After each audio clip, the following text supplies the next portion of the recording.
자, 바로 시작해볼까요? 오늘 우리가 다룰 해설 주제는요, 요즘 정말 뜨거운 논쟁거리죠. 바로 현대 예배에서의 멀티미디어 활용입니다. 기술이 엄청나게 발전하면서 교회의 모습도 확 바뀌었잖아요. 그런데 이게 과연 이 시대에 꼭 필요한 도구일까요? 아니면 그저 세속적인 엔터테인먼트로 변질된 걸까요? 오늘 이 복잡한 쟁점들을 아주 객관적이고 명쾌하게 한번 싹 정리해 보겠습니다. 가장 먼저 던져볼 질문은 이겁니다. 교회가 혹시 극장이 되어가고 있는 건 아닐까? 한번 상상해 보세요. 화려한 조명과 시각적 자극이 빵빵하게 터지는 현대 대형 교회의 모습, 그리고 아주 조용하고 경건한 전통적인 예배당의 분위기. 완전 극과 극이죠? 여기서 핵심은 우리가 쇼를 즐길 관객을 모으는 건지 아니면 진짜 신성한 만남을 위해 회중을 세우고 있는 건지 바로 이 근본적인 질문에서 오늘 이야기가 시작됩니다. 자, 그럼 오늘 살펴볼 내용의 전체적인 흐름을 빠르게 짚고 넘어갈게요. 첫째, 멀티미디어 예배의 핵심 쟁점. 둘째, 찬성과 반대의 신학적 시각. 셋째, 교단별 수용 현황. 넷째, 엔터테인먼트화를 막는 기준. 그리고 마지막으로 청교도적 재현과 진정한 예배의 의미까지 쭉 한번 살펴보겠습니다.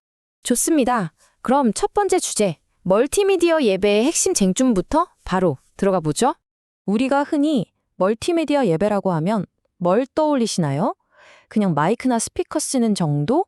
절대 아닙니다.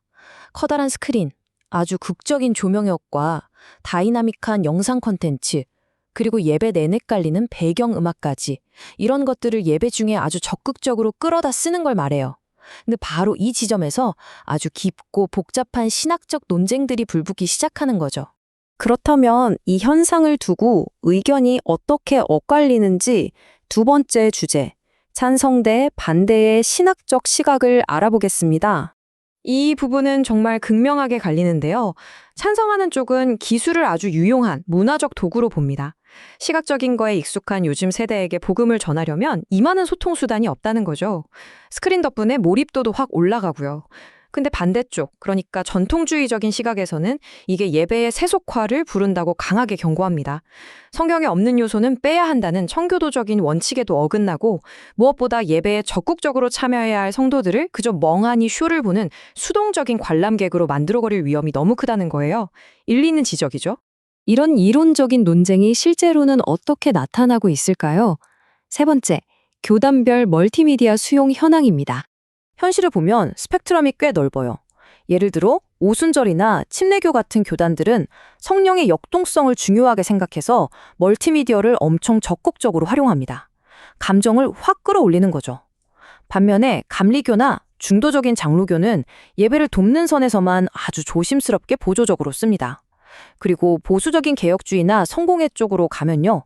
여긴 시각적인 화려함보다는 온전히 귀로 듣는 말씀에 집중해야 한다고 봐서 이런 장치들을 아주 강하게 거부합니다. 예배가 쇼처럼 보이는 걸 원천 차단하겠다는 확고한 입장이죠. 자, 그럼 어느 교단이든 예배가 진짜 쇼, 즉 엔터테인먼트로 변질되는 걸 막으려면 어떻게 해야 할까요? 네 번째 주제입니다. 자료에서는 세 가지 실질적인 가이드라인을 제시하고 있는데요. 첫째, 본말 전도를 조심해라. 아무리 영상이나 조명이 화려해도 그게 설교 말씀보다 돋보이면 안 된다는 겁니다.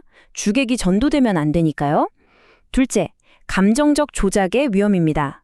왜 그 특유의 몽환적인 조명이나 은은하게 깔리는 배경 사운드 있잖아요. 이런 걸로 인위적으로 감정을 끌어올려 놓고 그걸 영적인 은혜라고 착각하게 만들면 안 된다는 겁니다. 셋째는 바로 임재의 본질입니다. 진짜 하나님의 임재는 화려한 기술이 아니라 성령과 진리의 선포에서 온다는 사실을 절대 잊어선 안 된다는 거죠. 이쯤 되니 전통주의의 뼈 있는 경고가 더 궁금해지는데요. 마지막 다섯 번째, 청교도적 재현과 진정한 예배에 대해 짚어보겠습니다.